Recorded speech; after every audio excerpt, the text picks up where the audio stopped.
Hello दोस्तों, मैं देवेंद्र राजपूत आप सभी का स्वागत करता हूं।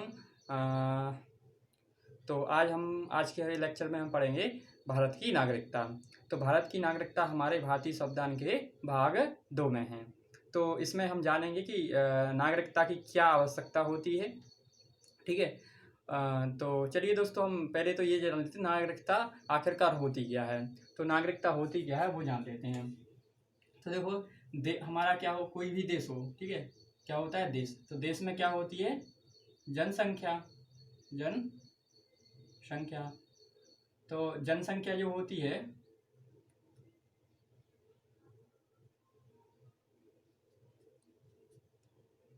जनसंख्या, तो वो जनसंख्या कैसी होगी, दो प्रकार से हो सकती है। या तो क्या हो, नागरिक हो, आप सीधे सीधे लिखो पहले, क्या देशी और कैसी, विदेशी। ठीक है। तो किसी भी देश की जनसंख्या कैसी होगी, देशी देशी लोग रहते होंगे उसमें, या फिर कैसे रहते होंगे, विदेशी रहते होंगे। ठीक है। तो देशी विदेशी में भी दो प्रकार के हो सकते हैं। एक तो हमारे जो शत्रु देश होते हैं, शत्रु देश, और एक क्या हो सकते हैं, मित्र देश। मित्र देश, ठीक है फ्रेंड। तो शत्रु देश और मित्र देश, ठीक है। तो क्या होता है कि अब जनसंख्या में क्या होंगे, देशी भी होंगे, कुछ कुछ विदेशी भी होंगे। तो देशी तथा विदेशियों में क्या होता है कि देशी लोग जो होते हैं, कुछ विदेशी भी होते हैं, तो उन्हें नागरिकता दी जाती है किसी राज्य की। ठीक है। तो जनसंख्या कैसी होती है हमारी, ऐसी होती है। जो देशी होते हैं उन्हें क्या दे देते हैं, हम नागरिकता दे देते हैं। यदि कोई विदेशी भी चाहता है कि हम किसी देश में रहना चाहते हैं स्थायी रूप से या अपने व्यवसाय करने के लिए, तो उसे शर्तों के तहत उसे क्या दी जाती है, विधि के तहत नागरिकता का प्रावधान होता है कभी कभी। ठीक है, और प्राप्त कर सकते हैं। ठीक है। तो अब ये हो गया देश के बारे में, जनसंख्या कैसी होगी। ठीक है। जो भी जनसंख्या होगी वो नागरिकता के रूप में होगी, जिसमें देशी विदेशी शामिल हो सकते हैं। ठीक है।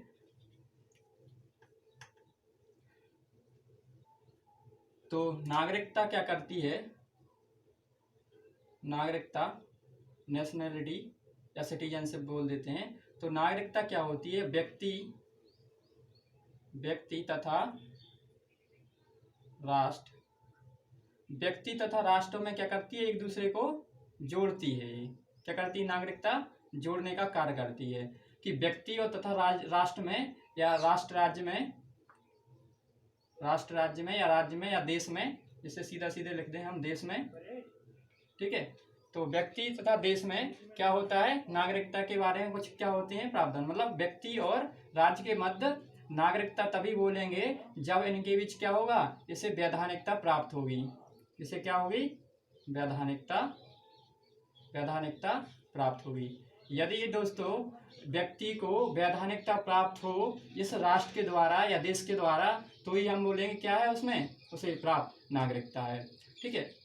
ये नागरिकता किस आधार पर दी जाएगी, ये दी जाएगी राष्ट्रीय विधि के आधार पर। जो हमारे राष्ट्र, कोई भी देश होगा उसकी राष्ट्रीय विधि होगी राष्ट्रीय कानून के आधार पर, राष्ट्रीय कानून के आधार पर।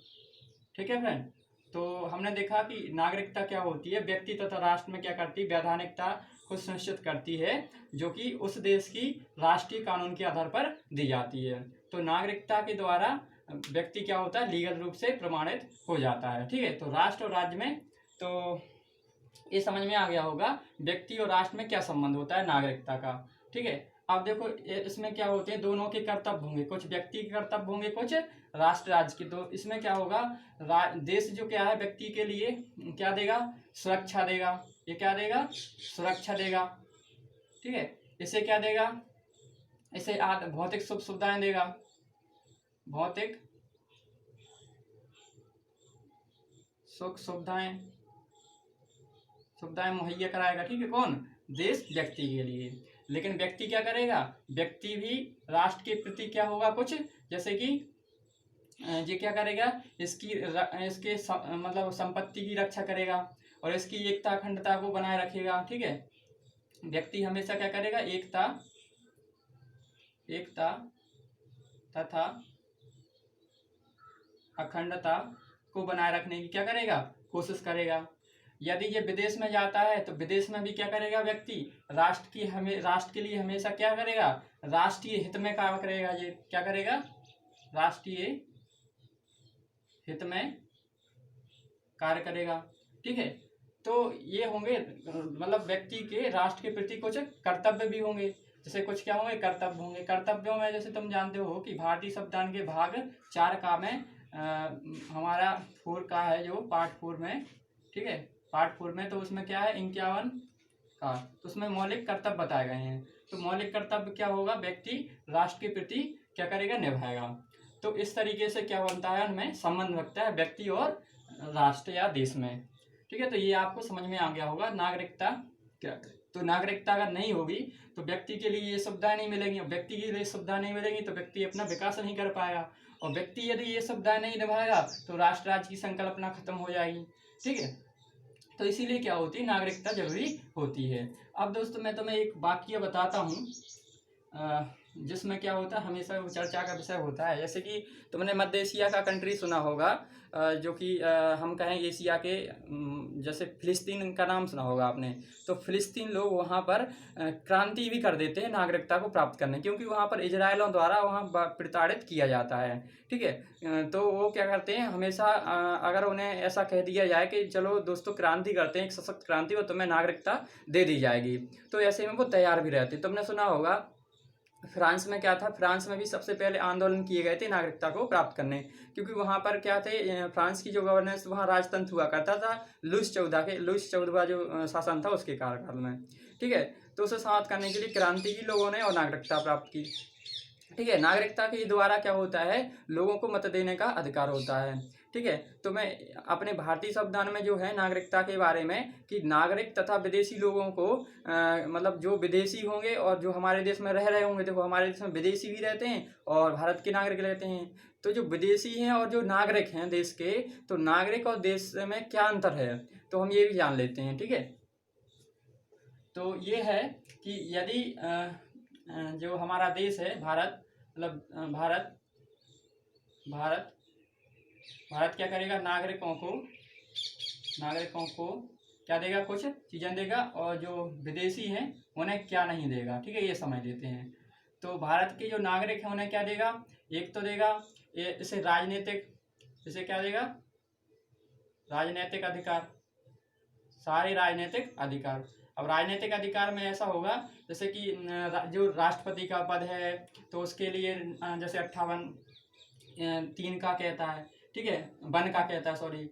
उपराष्ट्रपति का पद 66(3) का कहता है। इसी प्रकार से मतलब न्यायाधीश होता है 124।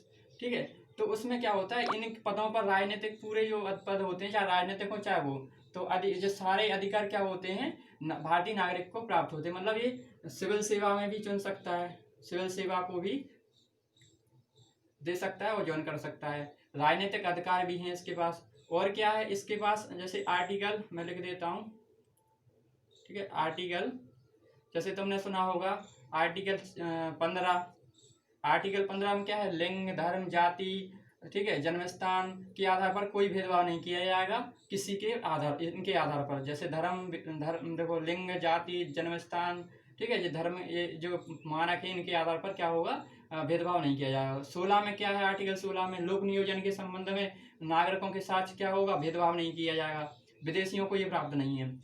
आर्टिकल 19 में क्या है, आर्टिकल 19 कहता है वाक तथा अभिव्यक्ति की स्वतंत्रता है, जिसमें कई प्रकार की स्वतंत्रता होती हैं। ठीक है, समाचार पत्र में लिख सकता है, वो कहीं पर आ जा सकता है, व्यवसाय कर सकता है। ठीक है, ऐसी प्रकार की बहुत सारी व्यवस्था है। इसी प्रकार से क्या 29-30 में क्या है, उपासना तथा शिक्षा तथा जिसमें 30 और 29-30 में क्या है, हमारा जो अधिकार है शिक्षा तथा संस्कृति का अधिकार, तो उसको भी ये क्या कर सकता है, आनंद या लुत्फ उठा सकता है। तो भारत के नागरिकों को ये सारे अधिकार है। जैसे तुमने देखा होगा मत देने का अधिकार, मत देने का अधिकार भी मिल जाएगा ऐसे। ठीक है, किसके लिए, नागरिक को अधिकार। लेकिन मैं आपको बता दूं ये सारी चीज विदेशियों को उपलब्ध नहीं। ठीक है, ये सिर्फ किसके लिए है, भारत के नागरिक को। तो दोस्तों क्लियर हो गया होगा, नागरिकता की महत्ता को जान गए होंगे कि नागरिकता क्यों जरूरी होती है। तो नागरिकता अगर है तो वो सारी इन चीज़ों को लुत्फ उठा सकता है नागरिक। ठीक है। चाहे वो किसी जैसे जैसे तुमने देखा होगा लोकसभा के जो सांसद होते हैं उनके लिए आर्टिकल 84 कहता है कि सदस्य होने के लिए क्या क्या योग्यता होना चाहिए। तो पहली योग्यता क्या होती है, उसे नागरिक होना चाहिए, भारत का नागरिक। जैसे राष्ट्रपति की तुम योग्यता पढ़ते हो तो क्या होना चाहिए, भारत का नागरिक होना चाहिए। प्रधानमंत्री की चुनते हो, क्या योग्यता होना चाहिए, भारत का नागरिक होना चाहिए। तो भारत का नागरिकता होगा, नागरिक होगा तभी तो ये सारी जो अपन कह शक्तियाँ हैं भारत मतलब जो राष्ट्र देता है किसी व्यक्ति के लिए, किसी जो नागरिक होता है, वैधानिक नागरिक होता है, ठीक है, तो उसके लिए प्राप्त होती हैं। तो मुझे आ गया हो समझ में कि नागरिकता की आवश्यकता क्यों होती है, ठीक है। अच्छा, एक चीज़ और तुमने देखा होगा जो शहर होते हैं, शहरों में झोपड़पट्टियाँ डाल के बहुत सारे लोग रहते हैं। तो वो क्या करते हैं कि उन्हें हमेशा क्या होता है, उन्हें डर लगा रहता है कब हमें प्रशासन या फिर हम कहें जो स्थानीय प्रशासन या होता है या कानून के जो भी अधिकारी होते हैं उनको हटा देंगे। लेकिन दोस्तों मैं बता दूं, इन लोगों को क्या करता है, एक राष्ट्रीय नीति 2000 राष्ट्रीय नीति बनाई गई थी, ठीक है। तो उसके लिए कुछ जो सुप्रीम कोर्ट ने कहा था कि इसके लिए राष्ट्रीय नीति बनाओ इन लोगों के लिए, ठीक है। तो फिर वो थोड़ा प्रावधान है, वो सुप्रीम कोर्ट के जो वर्डिक्ट हैं उनके बारे में हम डिस्कस नहीं करेंगे अभी, हम सीधे अभी नागरिकता के बारे में जानते हैं, ठीक है। तो ये सारी चीज़ें हैं, ठीक है। तो ये नागरिकता से संबंधित हमने जाना कि नागरिकता आखिरकार क्या होती है और नागरिकता के होने से हम क्या कर सकते और ना होने से हम क्या नहीं कर सकते, ठीक है। अच्छा, ये आर्टिकल जो बताए हैं इन आर्टिकल को हमेशा याद रखना, ये एग्जाम पे पूछे जाते हैं। इन आर्टिकल जो देखो कौन सा हमें बताया, 15, 16, ठीक है, और 19 29 और 30, ये हमें भारतीय नागरिकों को ही प्राप्त हैं, विदेशियों को प्राप्त नहीं है। और शेष जो सामान्य अधिकार हैं वो क्या हैं, हम कहें विदेशियों को प्राप्त हैं। अच्छा, एक चीज़ और, शत्रु देश के लिए आर्टिकल 22 नहीं है, जिसमें क्या होता है वो जैसे गिरफ्तारी के संबंध में क्या होते कानून होते हैं, तो वहाँ पर आर्टिकल 22 क्या है, शत्रु देश को प्राप्त नहीं है, लेकिन मित्र देश को हम आर्टिकल 22 का प्रावधान करते हैं, ठीक है। तो ये हो गया हमारा नागरिकता के बारे में। अब जानते हैं कि इससे संबंधित क्या क्या चीज़ें और जाननी चाहिए हमें।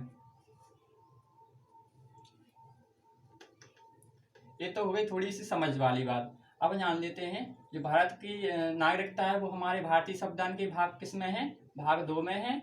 और कहाँ से कहाँ तक है, अनुच्छेद 1 से लेके 4 तक तो हमने पढ़ लिया था, भाग 1 है। अब क्या होगा, तो भाग 5 से लेके आर्टिकल 11 तक।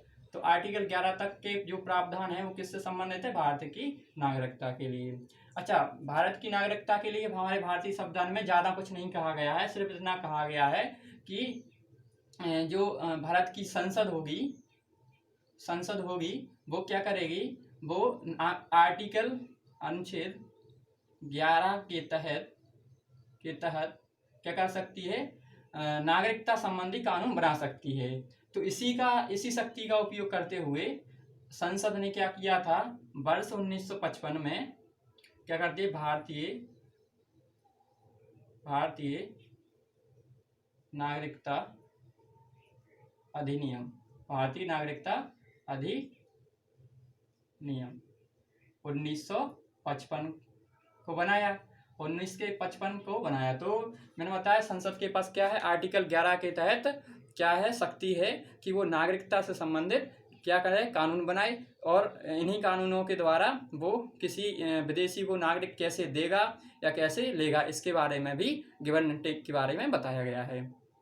तो चलिए दोस्तों, ये भी जान लेते हैं कि नागरिकता कैसे प्राप्त की जा सकती है और कैसे हम इसे छोड़ सकते हैं, ठीक है।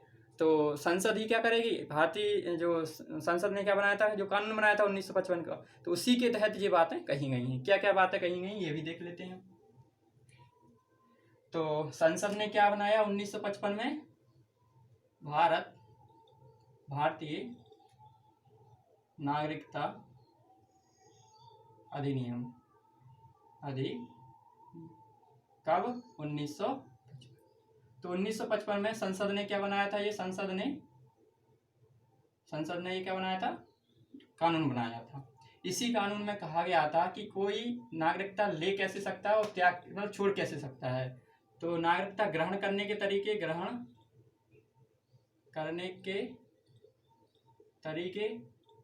और छोड़ने के तरीके, ठीक है। तो ग्रहण करने के 5 तरीके बताए गए हैं और छोड़ने के 3 तरीके बताए गए हैं। ग्रहण करने का एक तो क्या है, जन्म के आधार पर,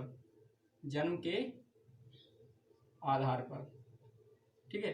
दूसरा क्या है, वंश परंपरा के आधार पर, वंश परंपरा के आधार पर, ठीक है। तीसरा क्या है, पंजीकरण के आधार पर, पंजीकरण के आधार पर। चौथा क्या है, जन्म के आधार, वंश परंपरा, पंजीकरण, और एक होगा हमारा देशीकरण या फिर देशीकरण, इसी को सहजीकरण ही बोलते थे, देशीकरण के आधार पर, ठीक है। और एक और होगा हमारा अधिग्रहण, अधिग्रहित क्षेत्र, जो अधिग्रहित क्षेत्र के आधार, ठीक है। त्यागने के तरीके 3 प्रकार के हैं। पहला, एक तो स्वेच्छा से अंत कर दे कोई, स्वेच्छा से अंत नहीं, अंत, अंत क्या होगा। दूसरा,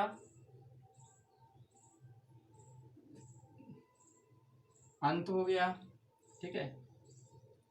दूसरा त्याग, तीसरा वंचन, ठीक है। तो ये है। तो जन्म के आधार पर कैसे, जन्म के आधार पर अगर कोई बच्चा भारत में जन्मा 1950 से पहले, यदि 1950 से पहले मतलब 1950 से पहले और 1987 से पहले तक, ठीक है, इनके बीच में अगर कोई बच्चा 1950 के पहले तो थे ही नागरिक, लेकिन 1950 और 1987 के बीच में एक टाइम लाइन बना दी गई है जन्म के आधार पर, 1987 से 2004 तक। वैसे तो बहुत सारी हैं, लेकिन जब हम डिटेल से पढ़ेंगे तो वहाँ पर जानेंगे। लेकिन यदि आप चाहो तो जो भी आप रेफरेंस बुक का यूज़ कर रहे हो तो उसमें डिटेल से बताओ यार। जन्म के आधार पर ऐसे कि 1950 से 1987 के बीच क्या होगा दोस्तों, यदि कोई बच्चा भारत में जन्म लेता है तो वो क्या कहलाएगा, भारत का नागरिक कहलाएगा। उसके माता पिता या तो हों या ना हों भारत के, ठीक है। इसी प्रकार 1987 के बाद यदि कोई भारत में बच्चा जन्म लेता है तो वहाँ पर जरूरी है कि कोई ना कोई एक उनमें से जो पेरेंट है उनका एक भारत का होना जरूरी है। इसी से वंश परंपरा के आधार पर, वंश परंपरा के आधार पर क्या होता है, यदि कोई बच्चा विदेश में पैदा होता है लेकिन उसमें से कोई माता पिता में से कोई भारतीय है तो वहाँ पर बच्चा क्या कहलाएगा, हमारा भारत का नागरिक कहलाएगा, ठीक है। यदि जो कंडीशन है 19 मतलब 26 जनवरी 1950 को हमारा लागू, इसके बाद 1987 से पहले, लेकिन 1987 के बाद ऑनवर्ड देखेंगे, ठीक है, तो वहाँ पर क्या था, 1987 ना 2004 ही कह दो, 2004 के बीच ऐसा था। लेकिन 2004 के बाद क्या हो गया कि यदि 2004 से ऑनवर्ड मतलब अब तक यदि कोई बच्चा विदेश में जन्म लेता है तो ऐसी दिशा में क्या होता है दोस्तों कि वो अगर बच्चा जन्म लेता है तो उसके माता पिता तो होना ही चाहिए, लेकिन क्या होना चाहिए उसे हम कहें जो हमारी राजदूत टाइप की होती है विदेशों में, तो वहाँ पर पंजीकरण कराना पड़ेगा, ठीक है। उसे बताना होगा ये अगर कोई कार्ड होल्डर तो नहीं है विदेशी, ठीक है, तो उसके बारे में। तो इसी प्रकार वंश के आधार पर हो गया। पंजीकरण के आधार पर कैसे हुआ, यदि कोई विदेशी से कोई शादी कर लेता है और वो यहाँ पर रहता है, ठीक है, तो 7 वर्षों तक अगर वो यहाँ पर रहे तो वहाँ पंजीकरण के आधार पर नागरिकता प्राप्त हो जाती है। इसी प्रकार क्या होगा, देशीकरण, देशीकरण का मतलब होता है यदि वो यहीं पर रहता है, ठीक है, तो देशीकरण के आधार पर। देशीकरण में क्या था, पहले 14 वर्ष था लेकिन बाद में क्या कर दिया गया था, 12 वर्ष कर दिया गया था। इसी के आधार पर अभी जो CA तुमने 2019 चल रहा है, अभी पढ़ेंगे उसके बारे में क्या है संशोधन के, तो उसके द्वारा ये बात चल रही है देशीकरण के आधार पर, ठीक है। और एक क्या था हमारा, कई अधिग्रहण क्षेत्र, अधिग्रहण क्षेत्र का मतलब होता है यदि कोई देशों, जैसे हम POK को जीत लेते हैं तो POK के जो व्यक्ति निवास करते होंगे तो वो स्वाभाविकता जो हमारे क्षेत्र में आ जाएगा, तो वो हमारे क्षेत्र में टेरिटरी में आ जाएगा, तो हम कह देंगे कि वहाँ के जो नागरिक हैं वो भी हमारे भारत के नागरिक हैं और उन्हें भारतीय नागरिकता प्रदान कर दी जाएगी। तो ये तो हो गए हमारे नागरिकता प्राप्त करने के तरीके। छोड़ने के क्या होगा, पहला था हमारा अंत, दूसरा त्याग, तीसरा वंचना। अंत क्या होगा, यदि कोई विदेशी कोई नागरिक है अपने देश का और विदेश में जाकर रह रहा है और वहाँ की नागरिकता प्राप्त कर ली है और उसने कह दिया भारत की नागरिकता को क्या कर रहा हूँ, अंत कर रहा हूँ, तो इस प्रकार से मतलब छोड़ रहा हूँ, तो इस प्रकार से वो स्वतः ही अंत हो जाती है नागरिकता। दूसरा क्या है, त्याग, मतलब दूसरा क्या था हमारा त्याग। त्याग में क्या होगा, यदि कोई विदेशी नागरिक भारत की नागरिकता है और विदेश में रहता है विदेश की नागरिक, ऐसे में अगर भारत के लिए लगता है और पता चल जाता है तो ऐसे में क्या होगा, उसका अंत कर दिया जाएगा।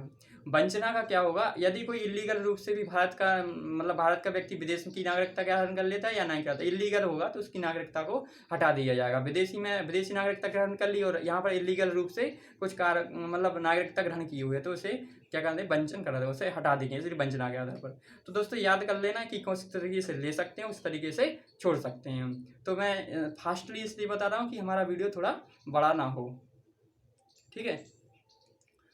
अब हम बात करते हैं आगे।